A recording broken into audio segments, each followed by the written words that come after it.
Bismillahirrahmanirrahim. Assalamualaikum warahmatullahi wabarakatuh. Innal hamdalillah nahmaduhu wa nasta'inuhu wa nastaghfiruh wa na'udzu billahi min syururi anfusina wa min sayyiati a'malina. Man yahdihillahu fala mudhillalah wa man yudlil fala hadiyalah. Asyhadu an la ilaha illallah wahdahu la syarikalah wa asyhadu anna Muhammadan abduhu wa rasuluhu la nabiyya ba'da. Rabbi shrah li sadri wa yassir li amri wahlul 'uqdatam min lisani yafqahu qawli. Wa sallallahu ala sayyidina Muhammad wa ala alihi wa sahbihi wasallam. Alhamdulillah, santri-santriku semua, ananda-ananda yang Ustadz cintai, marilah kita tidak henti-hentinya untuk memberikan puji syukur kita kepada Allah Subhanahu wa Ta'ala yang sampai hari ini kita masih diberikan nikmat iman, nikmat sehat, ya. Sehingga hari ini kita masih bisa beriman kepada Allah Subhanahu wa Ta'ala. Dan tidak lupa, marilah kita berikan sholawat serta salam untuk Nabi kita, yaitu Nabi Muhammad Sallallahu Alaihi Wasallam. Baik anak-anakku yang semoga dirahmati Allah Subhanahu wa Ta'ala, bulan ini adalah bulan Zulqa'dah. Insya Allah bulan depan adalah bulan Zulhijjah.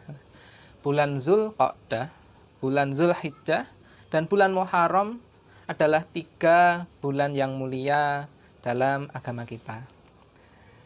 Bulan Zulhijjah besok insya Allah kita akan melakukan ibadah kurban. Hari ini anak-anakku, kita punya kesempatan untuk mempersiapkan diri untuk beramal besok di bulan Zulhijjah. Dengan cara apa? Dengan cara mengilmui. Kita miliki ilmunya dulu. Setelah kita punya ilmu, baru kita amalkan. Anak-anakku yang semoga dirahmati Allah Subhanahu wa Ta'ala, hari ini Ustadz akan menceritakan kisah kepada kalian, ya. Kisah tentang Nabi Ibrahim, ya, dan istrinya yaitu Sarah. Ustadz menceritakan ini karena cerita ini sangat penting ketika kita melakukan ibadah kurban, ya, ketika kita melakukan sholat duha, sholat Idul Adha, ya, dan kita melakukan ibadah haji, ya, itu semua pasti terkait dengan beberapa nabi, ya. Satu dulu. Ada yang tahu nabi siapa? Ya. Ibadah korban itu nabi siapa dulu? Nabi Ismail. Nabi Ismail dulu yang ada kisah syariat ibadah korban. Nah, selanjutnya Nabi Ismail juga memiliki ayah, kan, namanya Nabi Ibrahim. Padahal anak-anakku, Nabi Ibrahim adalah bapak dari para nabi. Itulah kenapa Ustadz menginginkan agar kita semua di sini, anak-anakku, paham dengan kisah Nabi Ibrahim. Banyak kisah tentang Nabi Ibrahim, tapi Ustadz ingin menceritakan kisah yang spesial, ya, yang berkaitan dari mana Nabi Ibrahim bisa memiliki istri yang bernama Hajar.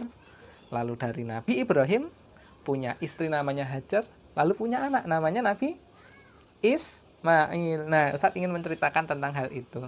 Nah, anak-anakku rahimahumullah yang semoga dirahmati Allah Subhanahu wa Ta'ala, dulu Nabi Ibrahim, ya, hidup di negeri Babilonia. Negeri Babilonia, lalu diusir oleh warganya sehingga terus berhijrah, berpindah tempat. Akhirnya berpindah tempat ke negeri Mesir, ya. Waktu itu di negeri Mesir ada raja yang sangat lalim. Lalim itu jahat. Ada raja yang jahat, yang suka merebut istri orang. Raja jahat ini suka merebut istri orang. Nah, akhirnya pada waktu itu ya Nabi Ibrahim memberikan pesan kepada istrinya yang pertama, yaitu Bunda Sarah, untuk apa? Untuk membuat strategi di mana nanti ketika Nabi Ibrahim ya membawa istrinya ke negeri Mesir, nah supaya bisa selamat. Nah, maka strategi pun dibuat. Strategi yang pertama adalah, nanti istriku, kata Nabi Ibrahim, nanti istriku, kalau engkau ditanya oleh Raja Mesir, kamu siapa? Jawab saja, engkau adalah saudariku. Nah, kenapa demikian? Karena kalau menjawabnya dengan saudari, akan aman di hadapan Raja Mesir. Karena Raja Mesir sukanya merebut istri orang. Kalau tahu bahwa Sarah adalah istrinya Nabi Ibrahim, wah bisa direbut istrinya, Nabi Ibrahim bisa dibunuh. Sedangkan anak-anakku, pengertian saudari kan, Sarah mengatakan, nanti akan mengatakan, aku adalah saudarinya Ibrahim. Yang dimaksud adalah saudari dalam seiman, saudara dalam seiman. Ustadz dan kalian juga sama, kita berdua adalah saudara seiman ya, saudara seiman.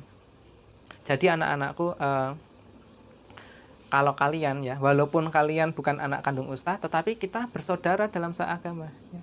Jadi saudara kalian ya seluruh umat muslim yang ada di dunia ini. Maka anak-anakku, setelah itu Nabi Ibrahim dan Bunda Sarah menuju ke Mesir. Nah, kerajaan Mesir itu mempunyai semacam mata-mata untuk mendeteksi kalau ada musuh yang datang, untuk mendeteksi kalau ada orang yang datang. Nah, maka ketika Bunda Sarah dan Nabi Ibrahim masuk ke negeri Mesir, langsung dilihat, wah, ini ada orang sangat tampan berjalan bersama orang yang sangat cantik. Nah, anak-anakku perlu ketahui, Bunda Sarah waktu itu, di zaman itu adalah wanita yang paling cantik. Para ulama menjelaskan, wanita paling cantik di muka bumi adalah Bunda Hawa, istrinya Nabi Adam. Setelah itu adalah Bunda Sarah, istrinya Nabi Ibrahim. Maka dari itu para ulama menjelaskan bahwa tidak ada wanita yang secantik Bunda Sarah setelah Bunda Hawa. Kecantikannya ini sangat luar biasa. Maka dari itu ya, istilahnya apa, kalau di kerajaan itu ajudan atau pembantunya si raja, menteri kalau sekarang ya, menterinya, ajudannya si raja ini lapor kepada raja. Lapor aja, ada wanita yang sangat cantik berjalan bersama seorang laki-laki. Kalau raja suka, itu wanita yang sangat cantik raja. Lalu raja, ya, Raja Mesir senang. Wah, tangkap dia, tangkap wanita itu. Ditangkap, ya, akhirnya ditangkap. Lalu ditanya sama si raja, hei, kamu, namamu siapa? Saya Sarah, Baginda. Oh, Sarah. Sarah, kamu sama laki-laki itu siapamu itu? Oh, itu saudara saya, Baginda Raja. Saudaramu, ya sudah, tidak akan aku bunuh. Pisahkan mereka, kurung Sarah di kamar. Nanti aku akan datang. Nah, akhirnya Bunda Sarah dikurung di dalam kamar ya. Dikurung di dalam kamar, lalu terjadilah suatu peristiwa yang besar yang dicatat dalam sejarah. Lalu si raja mencoba masuk ke dalam kamarnya Bunda Sarah. Raja mencoba masuk ke dalam kamarnya Bunda Sarah. Maka dibukalah pintu itu. Si raja dengan sombong ingin memegang Bunda Sarah. Tapi anak-anakku, Bunda Sarah sudah memprediksi bahwa nanti akan terjadi peristiwa-peristiwa yang tidak diinginkan. Maka Bunda Sarah mengambil air wudhu, ya, lalu sholat, ya. Syariat waktu itu sudah ada sholat. Maka setelah Bunda Sarah sholat, ya, wudhu, lalu sholat, maka ketika si raja ini datang ya, dengan kesombongannya, maka Bunda Sarah berdoa, ya Allah, lindungilah aku dari kejahatan raja itu. Maka ketika si raja ya mencoba memegang Bunda Sarah, baru tangannya tangan si raja mau memegang, tiba-tiba tidak bisa bergerak. Aduh, tanganku kenapa ini? Tidak bisa bergerak. Apakah gara-gara kamu, Sarah? Aku tidak bisa bergerak. Lalu Bunda Sarah menjawab, ya, aku berdoa kepada Allah Subhanahu wa Ta'ala. Bertobatlah wahai raja, jangan menggangguku lagi. Lepaskan aku janji tidak akan mengganggu kamu. Baik raja, aku akan berdoa pada Allah. Ya Allah, lepaskan raja ini ya Allah. Setelah didoakan, ya, akhirnya apa? Yang tadinya tidak bisa bergerak, akhirnya, aku bisa bergerak. Aku akan mendatangi kamu lagi. Tanganku, dua-duanya, kakiku tidak bisa bergerak. Aduh, bagaimana ini? Ya, Bunda Sarah, loh, Anda kok tadi bertobat, sekarang kok tidak? Anda melanggar janji Anda, ya kan?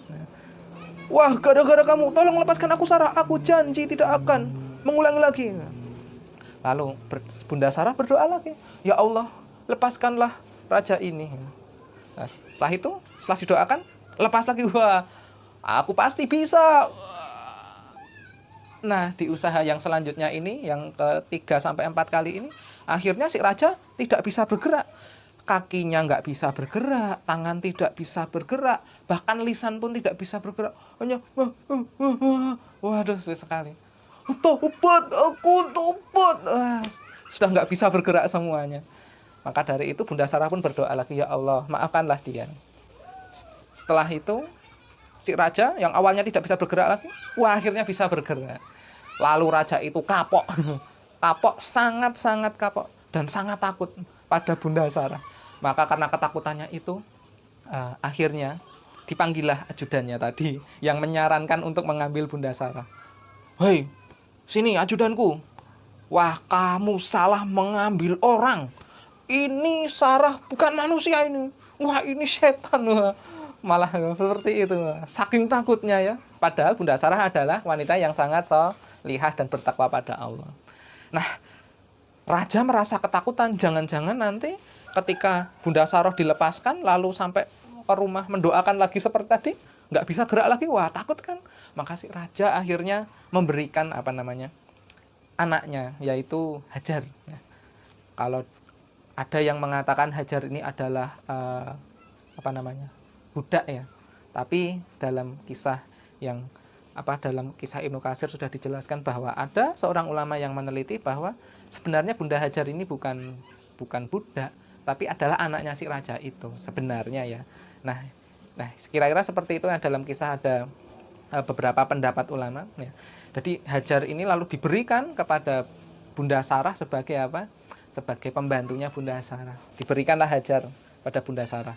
Nah, si raja terus tidak lagi takut ya dengan ini. Kalau sudah diberi hadiah kan sudah seneng gitu mikirnya ya. Nah, akhirnya anak-anakku, Bunda Hajar sekarang hidup bersama Bunda Sarah dan Nabi Ibrahim. Dan tentu setelah ini Nabi Ibrahim mendidik Bunda Sarah. Nabi Ibrahim tidak hanya mendidik Bunda Sarah, tapi juga mendidik Hajar. Hajar waktu itu masih muda loh ya, masih remaja. Nah, akhirnya nanti Nabi Ibrahim mendidik Bunda Hajar ya.